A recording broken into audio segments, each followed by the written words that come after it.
Nesta manhã, nós teremos a presença aqui do nosso seminarista, que já faz parte aqui da igreja. Alguns irmãos já têm o privilégio de conhecê-lo.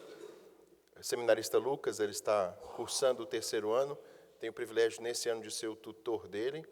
E ele estará aqui conosco junto com o seminarista Erivelton, na Sexta Igreja, auxiliando, seja na escola dominical, como também aos irmãos. Eu peço então que o seminarista venha à frente, nós ouviremos a palavra do Senhor por meio desse teu servo.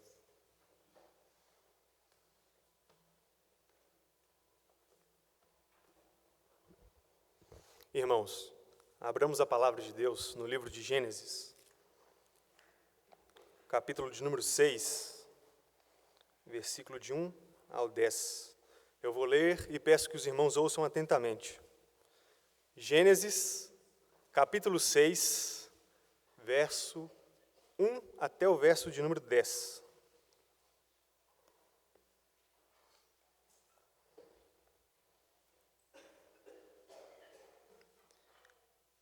Como se foram multiplicando os homens na terra, e lhes nasceram filhas, vendo os filhos de Deus que as filhas dos homens eram formosas, tomaram para si mulheres, as que entre todas mais lhes agradaram. Então disse o Senhor: o meu espírito não agirá para sempre no homem, pois este é carnal, e os seus dias serão 120 anos. Ora, naquele tempo havia gigantes na terra, e também depois, quando os filhos de Deus possuíram as filhas dos homens, as quais lhe deram filhos, estes foram valentes, varões de renome na antiguidade. Viu o Senhor que a maldade do homem se havia multiplicado na terra, e que era continuamente mal todo o desígnio do seu coração. Então se arrependeu o Senhor de ter feito o homem na terra, e isso lhe pesou no coração. Disse o Senhor: farei desaparecer da face da terra o homem que criei, o homem e o animal, os répteis e as aves dos céus, porque me arrependo de os haver feito. Porém, Noé achou graça diante do Senhor. Eis a história de Noé. Noé era homem justo e íntegro entre os seus contemporâneos. Noé andava com Deus. Gerou 3 filhos, Sem, Cã e Jafé. Oremos, meus irmãos. Deus Pai, bendito, Criador dos céus e da terra, Jesus Cristo, teu único Filho, nosso Senhor, nosso Salvador, Espírito Santo, nosso outro Consolador, aquele que nos guia, ó Deus, por veredas eternas. Ó Deus Trino, nos ajude neste instante, que eu, ó Deus, seja fiel no que diz respeito à interpretação da Tua palavra. Me dê clareza, Senhor. Dependo completamente de Ti. Sou pó, ó Deus. Abra os nossos corações, dê-nos entendimento, ó Deus, para que possamos escutar a Tua santa e bendita palavra. Amém. Irmãos, antes de mais nada, quero afirmar categoricamente: a mensagem principal deste texto é esta: Deus é gracioso e fiel às suas promessas, apesar da pecaminosidade humana. Mas antes de nós extrairmos esta verdade revelada na perícope, faz-se necessário primeiramente fazermos uma recapitulação do contexto anterior para que este nos sirva de pano de fundo e assim irá nos auxiliar na melhor interpretação deste texto. Ora, meus irmãos, nós bem sabemos que Deus, o nosso Deus Trino, criou todas as coisas a partir do nada, ex nihilo. Criou todas as coisas por meio da sua potente palavra, não como o demiurgo de Platão que deu forma às coisas por meio de um material pré-existente, nem mesmo através do mar primevo, como nós podemos observar no mito babilônico denominado Enuma Elish. O nosso Deus fez todas as coisas a partir do nada. Céus, terra, luz, trevas, sol, lua, e como coroa da sua criação, Deus fez um homem, à sua imagem e semelhança. A este foi dado a honra de ser o seu vice-gerente, e sobre tudo deveria dominar. Além disso, foi-lhe dado um palácio, um jardim do Éden. Lá ele deveria habitar e trabalhar. E para que ele tivesse um deleite ainda maior, mais excelso, foi-lhe dada uma esposa, uma auxiliadora idônea, osso dos seus ossos, carne de sua carne. Verdadeiramente, Deus fez todas as coisas boas. Porém, o homem se meteu em muitas astúcias. Foi-lhe dada uma proibição: não comer do fruto da árvore do conhecimento do bem e do mal. Porém, ao invés de ouvir a voz do Pai das luzes, preferiu dar ouvidos ao filho das trevas. Comeu, desobedeceu, e as coisas já não são mais as mesmas. Há algo de estranho no cosmos. Utilizando-me de uma expressão freudiana e até mesmo ampliando-a, existe um mal-estar na civilização, mas não somente nela, em todo o universo. Seu nome? Pecado. E não pensem vocês que o pecado afetou somente os nossos primeiros pais, isto é, Adão e Eva. Pois Adão era o representante de toda uma raça, ele era o nosso cabeça federal. Nele, todos pecaram. A culpa? Imputada. A corrupção? Herdada. Porém, Deus, sendo muito gracioso, nos promove um escape, por meio da promessa de que um dia viria o descendente da mulher que destruiria o destruidor. Desde então, meus irmãos, nós temos um conflito cósmico. E ele já pode ser visto na próxima geração após Adão e Eva. Nós temos Caim e temos Abel. Este é morto por aquele. Agora Caim é amaldiçoado e deve caminhar errante sobre a face da terra. Deus, sendo gracioso e fiel às suas promessas, concede mais um filho a Adão e Eva. Seu nome? Sete, que por sua vez gera Enos. E então começa a se invocar o nome do Senhor. Meus irmãos, percebam duas linhagens. E é aqui que nós devemos refletir. Eu bem sei que ambas as linhagens são corrompidas pelo pecado, mas é nítido, é notório que uma se afasta da presença de Deus e outra invoca o nome de Deus. E é com estes pressupostos que nós devemos contemplar o texto. E nós vemos nessas duas linhagens, duas figuras que demonstram o ápice da corrupção e da busca pelo Senhor. Na linhagem de Caim, nós temos Lameque. Este se gaba porque mata dois, um porque lhe pisou, outro porque lhe feriu, e ainda casa com duas. Em contrapartida, nós temos Enoque. Este andava com Deus, e já não era mais, porque Deus o tomou para si. Então são com estes insights, são com estes pressupostos, é com todo este arcabouço que nós devemos contemplar e interpretar o texto que está diante de nós, para que não venhamos a enveredar por caminhos estranhos, confusos, tortuosos, como nau sem rumo em mar tempestuoso. Eu quero que nos 3 primeiros versículos vocês contemplem uma cena composta por 3 atos. Primeiro, o acúmulo do pecado por parte da humanidade, que se seguirá de um descontentamento por parte de Deus, seguido de uma sentença divina. Ora, meus irmãos, os primeiros versículos são muito claros. O homem se multiplica sobre a face da terra. Consequentemente, nascem-lhes filhas. Os filhos de Deus, ao contemplarem a formosura destas mulheres, tomam para si aquelas que mais lhe agradam.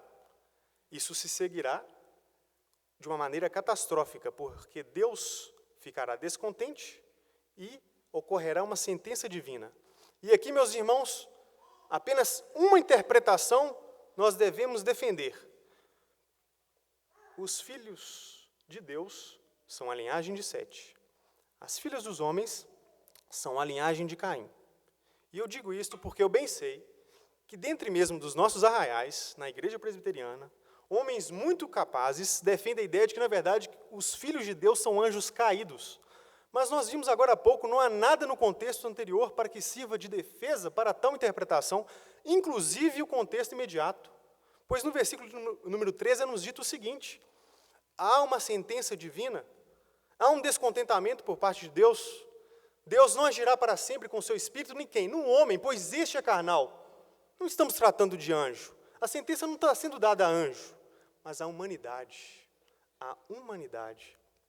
Meus irmãos, eu bem sei que existem essas interpretações, inclusive existe uma outra, que afirma que, na verdade, estes filhos de Deus são homens de renome da antiguidade, reis, autoridades, e afirma-se que, na verdade, esses homens estavam tomando para o seu harém, ou melhor, para os seus haréns, várias mulheres. Alguns chegam até mesmo a afirmar que esses homens eram homens possessos.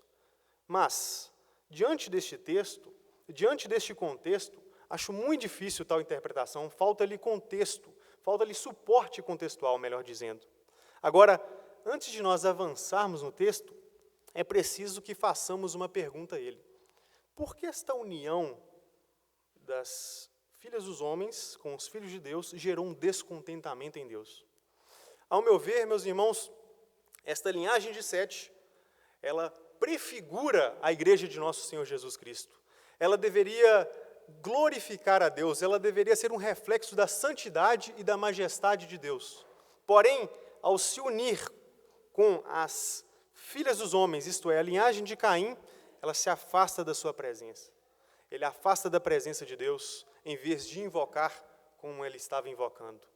Agora, meus irmãos, nós bem sabemos que, diante desta realidade, o pecado nos esmaga, ele nos confronta, ele nos comprime, ele nos destrói. E, consequentemente, ocorre aquilo que é triste e terrível. O versículo de número 3, Deus diz: não agirei para sempre com meu espírito no homem, pois este é carnal. Seus dias serão, pois, 120 anos. Como algumas pessoas interpretam esta passagem? Algumas pessoas interpretam da seguinte maneira: Deus agora vai estabelecer um período para que o homem possa se arrepender. 120 anos. Logo após isso virá o juízo, isto é, haverá o dilúvio. Agora, perceba que o texto diz que o Espírito de Deus não será removido. Ele não agirá para sempre, é que o texto diz. E lembre-se, meus irmãos, da palavra do apóstolo Paulo no Areópago: em Deus nós nos movemos, nós vivemos, nós existimos. Então, de alguma maneira, o Espírito de Deus ainda existe tanto no ímpio quanto no não ímpio. Como eu interpreto, então, essa passagem? Ora, meus irmãos, da maneira mais natural possível.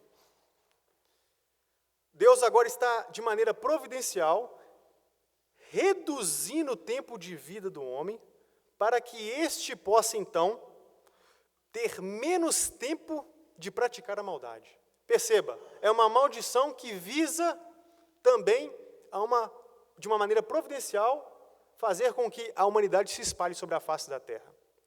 Então, meus irmãos, é nessa perspectiva que eu analiso este versículo. Mas alguém pode objetar: mas, após o dilúvio, não teve homens que viveram centenas de anos? Eu respondo: Deus disse a Adão: no dia que você comer daquele fruto da árvore do conhecimento do bem e do mal, certamente morrerás. Ele comeu, ele desobedeceu, mas não morreu instantaneamente. Mas nós vemos que, ao longo da história, à medida que a história avança, nós percebemos que o princípio de vitalidade que o homem tem, que é o próprio Espírito de Deus, é reduzido, ao ponto de Moisés, no Salmo de número 90, dizer: o homem vive 70 anos, quando muito 80, e a maioria dos seus dias é canseira, é enfado. Além disso, entendo que nós não devemos interpretar esses 120 anos de uma maneira literal. Entendo que deve ser um paradigma, ou seja, o homem não terá o mesmo vigor do que outrora. Agora, apesar, meus irmãos, das diferenças exegéticas, eu quero que vocês reflitam nisto. O homem é um ser efêmero. O homem é um ser transitório, finito. O homem é um ser limitado, pequeno. Nós somos como a relva. Nós nascemos, nós crescemos, nós morremos. Nós somos como o vapor, que aparece e logo vai embora, logo desvanece. Nós somos como um relâmpago, aparece ali e logo desaparece. Essa é a nossa vida, meus irmãos. Nós somos pó, nós somos nada. Eis a nossa condição, eis a condição humana. E eu pergunto a vocês: será que diante desta realidade nós olhamos para o céu e dizemos: Senhor, ensina-nos a contar os nossos dias para que alcancemos coração sábio. É isso que fazemos? Ou será que nós vivemos como se estivesse em nossas mãos a imortalidade? Como se nós fôssemos os implacáveis, os invulneráveis, os indestrutíveis, o Todo-Poderoso. Lembre-se, meus irmãos, 2 linhagens, 2 destinos. Fechamos a primeira cena, agora nós temos uma segunda cena. Do versículo de número 4 ao versículo de número 7, nós temos uma cena muito semelhante a esta. Nós vamos ver acúmulo do pecado por parte da humanidade, nós vamos ver descontentamento por parte de Deus, seguido de uma sentença divina. A diferença é que nós vamos ter uma intensidade, nós vamos ter uma intensificação desta realidade. Ora, meus irmãos, no versículo de número 4, é-nos dito que havia gigantes naquela época. E também nasceram das filhas dos homens, com os filhos de Deus, valentes, homens de renome na antiguidade. E aqui nós devemos interpretar da maneira mais simples possível, para que não venhamos a elaborar epopeias que mais nos afastam da interpretação correta do que nos auxiliam. Porque algumas pessoas afirmam que, na verdade, esses gigantes são meta-humanos. Esses gigantes, na verdade, são a união, isto é, uma raça híbrida entre as filhas dos homens e os filhos de Deus, que são interpretados aqui como anjos caídos. Meus irmãos, percebam que no início do versículo é dito que já haviam gigantes antes mesmo da união. Como eu interpreto essa passagem? Ora, tanto os gigantes quanto os valentes, homens de renome da antiguidade, todos eles eram homens bravos, destemidos, homens capazes, muito capazes, conquistadores de impérios, conquistadores, construtores de reinos. E é interessante que, de alguma maneira, estes homens geraram um descontentamento da parte de Deus. Então nós devemos fazer novamente mais uma pergunta a este texto: por que esses homens geraram um descontentamento da parte de Deus? Como eu disse, meus irmãos, a minha interpretação é esta: esses homens eram gigantes, não num sentido quantitativo, mas num sentido qualitativo. Estes homens eram de fato muito capazes, eram de fato conquistadores. Só que, ao invés de conquistarem o mundo inteiro para que mais pessoas pudessem conhecer o Deus vivo e verdadeiro, esses homens faziam de si mesmos a medida de todas as coisas. Meus irmãos, eles estabeleciam então um domínio de terror e opressão. E é interessante porque a maioria dos estudiosos afirmam que é no século XX que nós conhecemos o Estado totalitário, que é produto do século XIX. Lê do engano.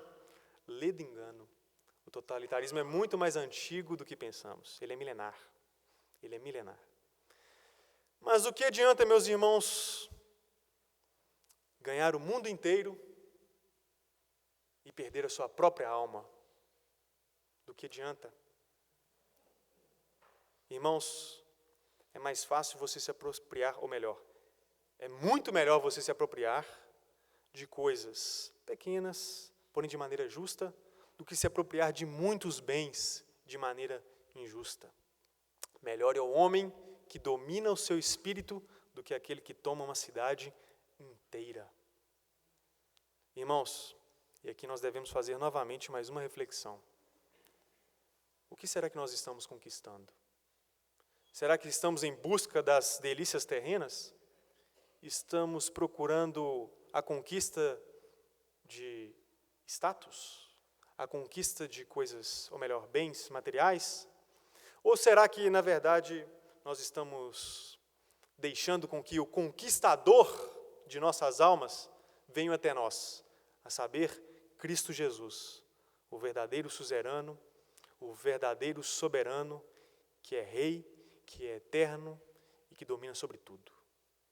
Será que nós estamos servindo a Ele ou estamos buscando sermos senhores? E como eu disse, meus irmãos, o pecado sempre gera consequências.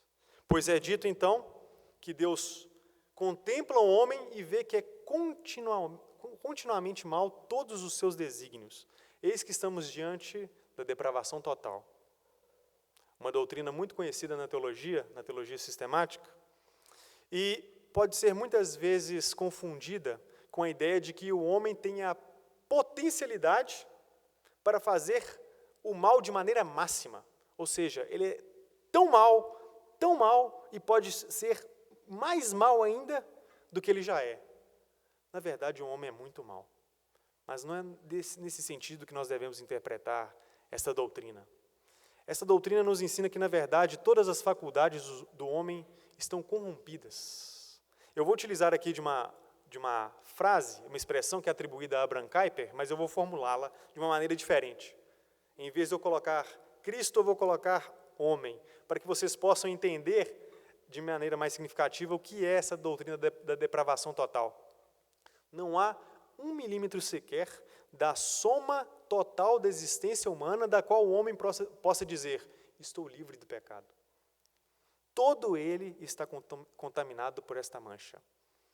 Irmãos, eis a nossa condição. Eis a nossa condição. Não há nenhum justo, nenhum sequer, não há ninguém que busque a Deus.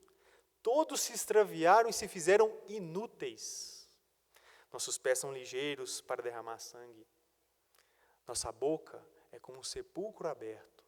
A nossa língua é fel. A nossa língua é veneno. Todos pecaram e carecem da glória de Deus. Quem nos livrará deste corpo de morte? Quem nos livrará? A resposta logo, logo será dada. Temos então o versículo de número 6. Nós vimos que no versículo de número 5, o homem é continuamente mau, todo o seu desígnio. E o homem, então, é visto como algo deplorável. Deus se arrepende de ter feito um homem. Meus irmãos, isso é terrível. Isso é assustador. Mas como assim Deus se arrepende? Nós não lemos agora há pouco, Números número 23, versículo de número 19. Deus não é homem para que minta, nem filho de homem para que se arrependa. Porventura, tendo prometido, não o fará? Tendo falado, não o cumprirá? Como nós devemos entender, então, Deus se arrepende? Ora, meus irmãos, em primeiro lugar, nós devemos entender que nós somos criancinhas. E como Calvino dizia, Deus balbucia para nós. Nós não conseguimos compreender a totalidade de Deus pelo simples fato de nós sermos seres finitos e Deus infinito. É claro que a própria estrutura nossa, a estrutura da realidade, por estarmos inseridos na esfera espaço-tempo, já nos traz limitações. Mas para Deus, essas limitações não existem. Mas, todavia, aprove a Deus nos revelar algumas coisas a respeito do seu caráter, do seu ser, que nos auxilia na interpretação do seu próprio ser. Em teologia sistemática, nós chamamos esse se arrepender ou irar-se como um antropopatismo.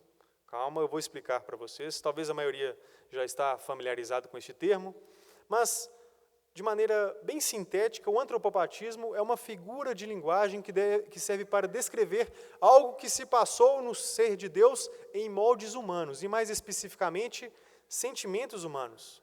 Não quer dizer que Deus se arrepende da mesma maneira do que nós, mas é para que nós possamos compreender de alguma maneira o que se passou em seu ser. E é claro que nós devemos entender que isso de maneira nenhuma pode mudar o ser de Deus, afinal, o próprio Deus é um ser imutável. Na verdade, a própria mudança desse ato em relação à humanidade já estava escrito nos decretos de Deus antes da fundação do mundo. Em seu plano eterno, isso já estava decretado, de maneira que em um determinado momento, isso iria de fato acontecer. A destruição da maioria dos seres humanos. Então é desta maneira, meus irmãos, que nós devemos interpretar o texto. E agora nós vamos chegar em um ápice, a um terror. Terror. Porque Deus decide agora destruir toda a humanidade, inclusive os animais, aqueles que deveriam ser dominados pelos seres humanos. Irmãos, diante dessa circunstância, nós ficamos assustados. Deus vai destruir a humanidade? Mas não pensem vocês, não pensem que este será o juízo definitivo sobre a face da terra, pois haverá um juízo mais glorioso, mais majestoso, onde nem mesmo os anjos escaparão dele. E a pergunta é: Será que estamos preparados para esse juízo vindouro? Será que nós vamos nos afogar não no dilúvio por meio da água, como algumas pessoas, mas sim num lago de fogo? Ou será que nós seremos encontrados com as vestiduras brancas, louvando a Deus para todo sempre? Irmãos, lembre-se disso. 2 linhagens, 2 destinos. Então nós estamos diante do terror. É assustador, é assombroso. Porém, fechamos a 2ª cena, temos a 3ª cena, porém, um homem encontra favor diante de Deus. Um homem encontra graça diante de Deus. Um homem justo, um homem íntegro diante dos seus contemporâneos. Seu nome? Noé. Esse homem era totalmente diferente, ele andava com Deus. E aqui 2 princípios devem ser baliza, devem ser princípios norteadores para que venhamos interpretar de maneira correta este versículo de número 8 até o versículo de número 10. Porque algumas pessoas afirmam que, na verdade, a justiça, a integridade é a causa da graça de Deus. Pelo contrário, a graça de Deus é a causa da justiça e a integridade. Então, este é o primeiro princípio que nós devemos ter diante da interpretação desse texto. Não havia nada inerentemente bom na pessoa de Noé. Se somente os méritos de Noé fossem contabilizados, ele seria totalmente destruído com o restante da humanidade. Porém, não foi, porque Deus foi gracioso para com ele. Irmãos, se existe alguma bondade em nós, essa bondade se dá por causa do Todo-Poderoso. Se há alguma virtude em nós, essa virtude se dá por causa do Todo-Virtuoso, por causa do Summum Bonum. Irmãos, se há alguma justiça em nós, é por causa da justiça de Cristo e de Cristo somente. O segundo princípio que deve nos ajudar a interpretar essa passagem é que a graça de Deus alcançou Noé, como eu disse agora há pouco, não porque havia algo inerentemente bom a ele, mas era para que a sua promessa não fosse impugnada, para que a sua promessa não fosse destruída, abolida, porque eu disse agora há pouco que haveria um dia chegaria alguém, viria alguém, descendente da mulher, que destruiria o destruidor. Deus preservou Noé para que por meio de Noé a graça fosse abundante, por meio daquele que é cheio de graça e de verdade, Jesus Cristo. Irmãos, a graça de Deus alcançou Noé para que por meio de Noé a graça fosse abundante sobre toda a face da terra, sobre todos os tipos de povos, todas as tribos, todas as nações, todas as raças, por meio de Cristo. A graça de Deus alcançou Noé para que por meio de Noé, através de Cristo, todas as coisas fossem reconciliadas novamente com uma pessoa, a pessoa do Filho de Deus Pai, Jesus Cristo, nosso Senhor.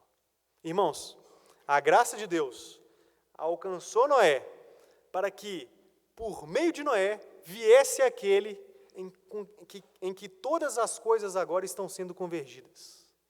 Quem é essa pessoa? Jesus Cristo. A história, meus irmãos, caminha para isso. Caminha para Cristo. Não é como o positivismo de Augusto Comte, onde na última fase nós temos um período científico positivista. Não é como a Comuna de Karl Marx, onde a história está caminhando para o fim da luta das classes. Não. Não é como Spengler ou Toynbee, que diz que a cada momento um reino cresce e outro diminui. Um cresce e outro declina. Não.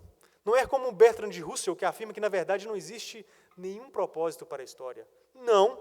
Toda a história está convergindo para a pessoa de nosso Senhor Jesus Cristo. Esta deve ser a nossa filosofia da história. Esta deve ser a nossa interpretação, a nossa hermenêutica histórica. E, meus irmãos, percebam que no final do versículo, no versículo de número 10, no final da perícope, é dito que Noé tem 3 filhos, Sem, Cã e Jafé, apontando para que a consumação, a grande glória, a majestade dos eventos não seriam findados na própria pessoa do Noé. As coisas iriam continuar. Haveria Sem, haveria uma descendência, haveria uma linhagem que um dia chegaria na pessoa de Cristo, nosso Senhor Jesus, o verdadeiro soberano, o verdadeiro suzerano, aquele que reinará para sempre conosco. E nós, algum dia, nós expectamos isso, objetivamos isso, nós vamos retornar a um palácio, nós vamos retornar a um jardim muito mais glorioso, novos céus e nova terra, onde Deus tabernaculará entre os homens. Esta deve ser a nossa expectativa. Que Deus tenha misericórdia de nós. Amém.